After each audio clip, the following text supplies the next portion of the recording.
Salam, selamat pagi, salam sejahtera bagi kita semua. Om Swastiastu, Namo Buddhaya. Di sini saya akan mempresentasikan hasil kerja saya, yaitu dan memberi pengertian bahwa identifikasi dan deskripsi isu implementasi pada manajemen ASN dan Smart ASN. Data diri saya yaitu nama Dimensi Milanda,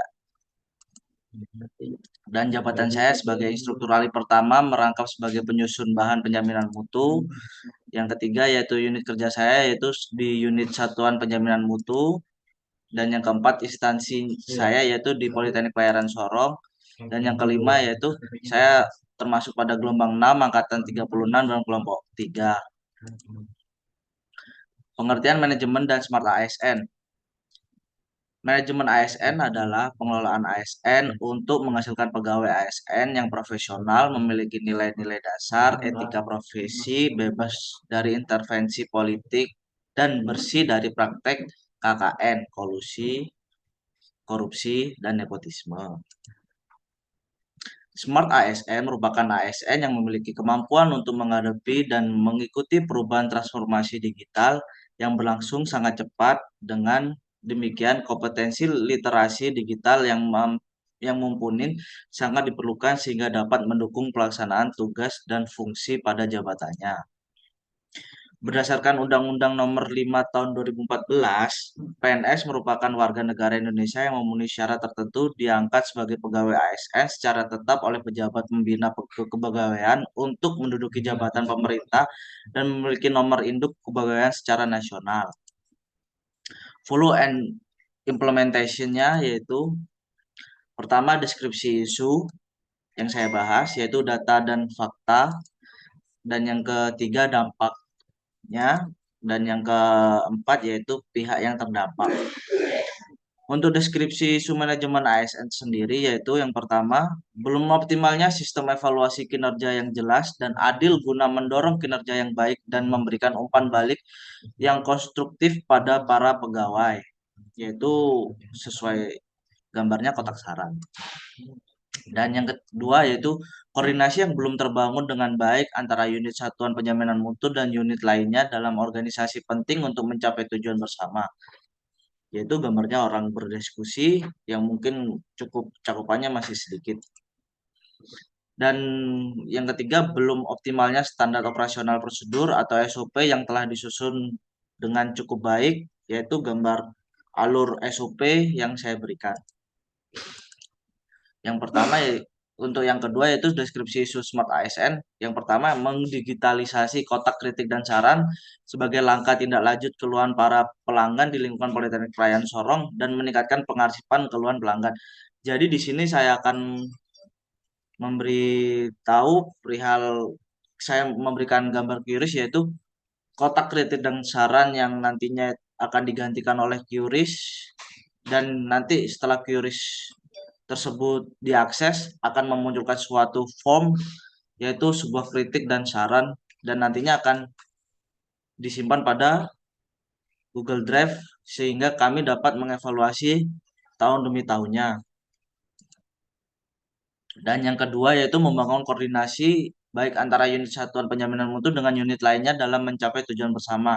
Nah, tadi kita kan dapat melihat bahwa saya memberikan gambar cuma beberapa orang, dan di sini dan tadi juga gambar beberapa orangnya sedang serius, dan di sini kita melihat orang-orangnya sedang sangat happy dan fun dalam berkoordinasi. Dan yang ketiga, saya membuat sistem digital perihal pengawasan SOP sehingga pegawai dapat bekerja sesuai dengan SOP yang tersedia. Data dan fakta manajemen ASN.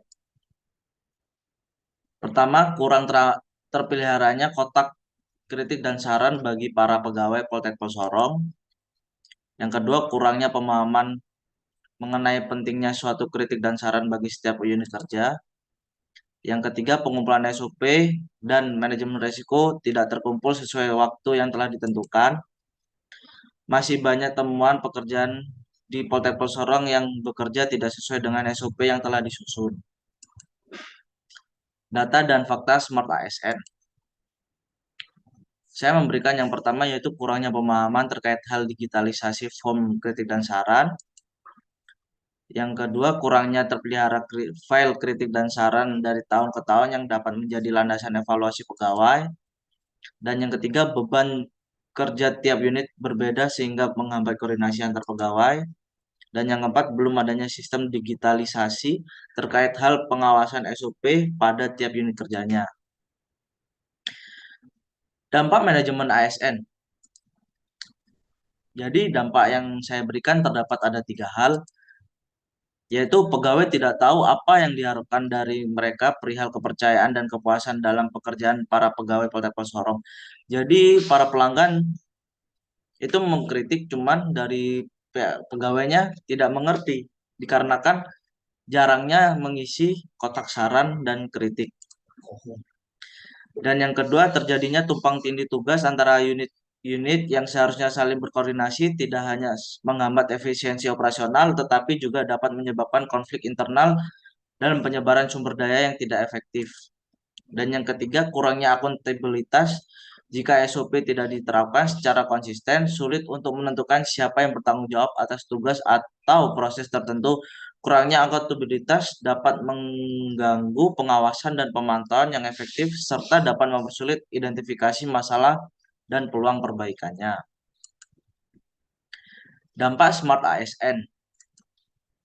Dampak yang pertama, digitalisasi pada kotak kritik dan saran tidak dapat terlaksana sehingga dalam pengevaluasian pegawai terhambat dan mungkin membutuhkan waktu yang relatif cukup lama. Dan yang kedua, terhambatnya dalam pembuatan SOP yang terbaru dan manajemen resiko pada tiap unit kerja yang mungkin saat pembuatan terkendala terlalu banyak beban kerja dalam tiap unitnya sehingga dalam pengumpulannya tiap unit terbilang cukup lama. SOP tidak berjalan sesuai dengan yang diharapkan sebelumnya. Jadi di sini kita membicarakan SOP yang mungkin sudah dibuat atau dibentuk, tetapi terkadang tidak dikerjakan sesuai dengan SOP yang telah ada. Pihak yang terdampak yaitu unit satuan penjaminan mutu dan instansi Politeknik Pelayanan Sorong. Kenapa saya mengatakan instansi Politeknik Pelayanan Sorong? Karena unit penjaminan mutu sendiri adalah unit yang menjamin setiap mutu pada unit kerja di Politeknik Pelayaran Sorong yang notabene kami menjaga mutu instansi Politeknik Pelayaran Sorong sendiri. Mungkin sekian dari pemaparan kami. Akhir kata saya mohon maaf apabila ada kesalahan kata. Assalamualaikum, salam, dan Om Swastiastu, nama budaya. Terima kasih.